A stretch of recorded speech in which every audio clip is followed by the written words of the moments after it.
you look at academy football as a whole, it's building from the back, it's like patterns of play, which I think are great and you need to learn that.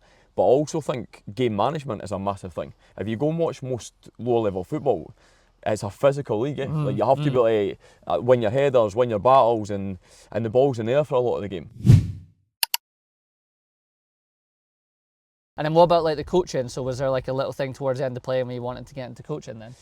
The coaching's a funny one because I felt like I could make a difference. I feel like in Scotland, a lot of the emphasis is trying to create the next Messi, which I don't think is doable.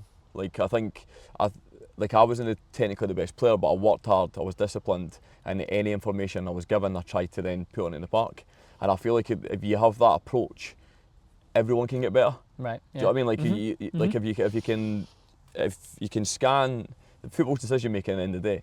So if you can make good decisions, you can receive a pass, you can play a pass, you can see a pass. Like these are things make a player. Yeah. Do you know what I mean? Like I don't think necessarily you have to be a good ball carrier, and I feel like that's the thing that, like it's like anything. If you want to be a top player, in my opinion, I think if you get the fundamentals right, you can play at a good level. Yeah, I agree. And I think when I started it, that was the thought process for me. Like the chances of playing in the Premier League are very slim, but I do believe that anyone that's obviously you have to be athletics, genetics come into play. I get all that, but if you're doing everything you can possibly do to become a decent football player, there is absolutely no reason you can't play like League One, League Two, Lowland League. Yeah. And that was my thought process starting. I thought like you could take kids from like a young age, develop that game intelligence, get them having good habits in terms of going to the gym, eating well, like sleep pattern, like basically tick all these boxes, incremental gains, and eventually at the end of it, I think you're going to have a pathway having multiple talented kids, and more importantly, kids with good habits and good people that can then feed into a first team environment. And again, like I think League One, League Two is 100% achievable if you're doing that. Yeah, I love that. No, I agree with that as well. And do you think that's like there right now in Scotland, or do you think like we're just kind of at the beginning of it, like the kind of setup for that, or what? It's a difficult one, like because it's one of the ones where you look at, like even look at your pro youth environment academies, like how many of these kids are actually going in for like a lot of them are going full time in their 20s and they're struggling to play in the Lowland League. Like there's obviously a gap there, and I think it's difficult because you look at academy football as a whole, it's building from the back, it's like patterns of play, which I think are great and you need to learn that.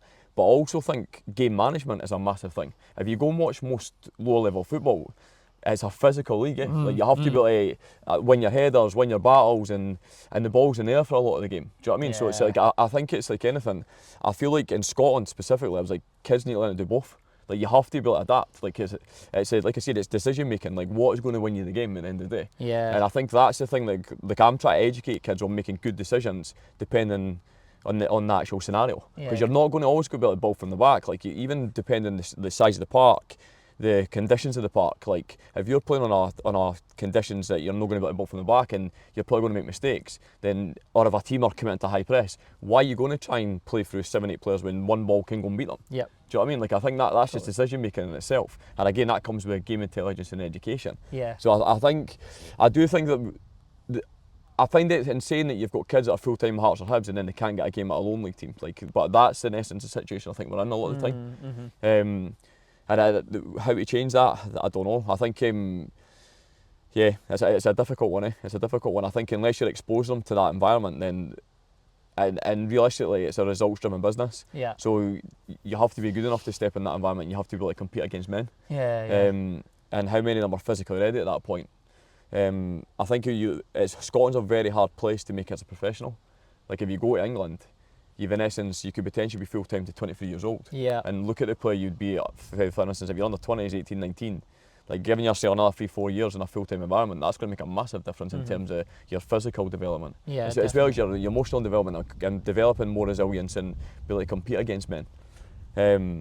But I feel in Scotland it's difficult. You need to be in a first team by 18 or 19 or you're in essence finding yourself in lower division football, which is tough to then come back from. Yeah, definitely. And I think and we'll obviously get into it in a second with this, but it's almost building it from maybe like going from like the ground up more. So like I think we have a lot of talk about like the top of the Scottish League and that, and there's a lot of stuff that needs done from there. But if we're not getting this part right with the academies and the lower leagues, and folk are, having to be part-time players, even as you move up the leagues and you're not being able to be a full-time player, then how is everything going to come together to eventually then obviously make even the top league a better product, right? Yep. Like you're saying, if folk are not able to go in and come and play in the lower leagues, and they're kind of done if you're not making it at Hearts, Hibs, wherever it is, then there's a problem there. There's a big hole, isn't there? There's a big gap in how the system's set up, eh?